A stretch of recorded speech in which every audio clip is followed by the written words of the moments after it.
மறக்காம சப்ஸ்கிரைப் பண்ணி பக்கத்தில் உள்ள பெல் பட்டனையும் அமுக்குங்க. வெல்கம் டு ஹோம்மேட் சமையல். இன்றைக்கு நம்ம சாப்பிட்ட உணவு ஜீரணிக்கக்கூடிய ஒரு மருத்துவம். அதற்கு தேவையான பொருட்கள்: ஓமம் 1 பங்கு, 5 பங்கு சோம்பு.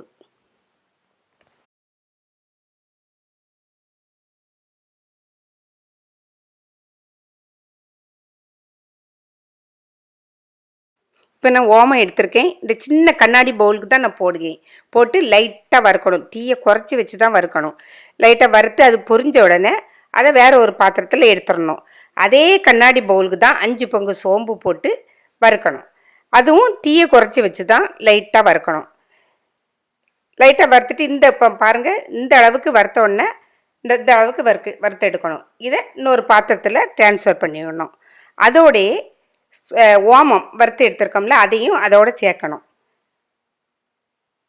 சேர்த்து ரெண்டையும் மிக்ஸ் பண்ணி ஒரு டப்பாவில் அடைச்சி வச்சு ஒவ்வொரு சாப்பாட்டுக்கும் மேலே 1 ஸ்பூன் நம்ம சாப்பிட்டு வந்தால் சாப்பிட்ட உணவு நல்லா ஜீரணிக்கும். இந்த மாதிரி 1 ஸ்பூன் எடுத்து சாப்பிடணும்.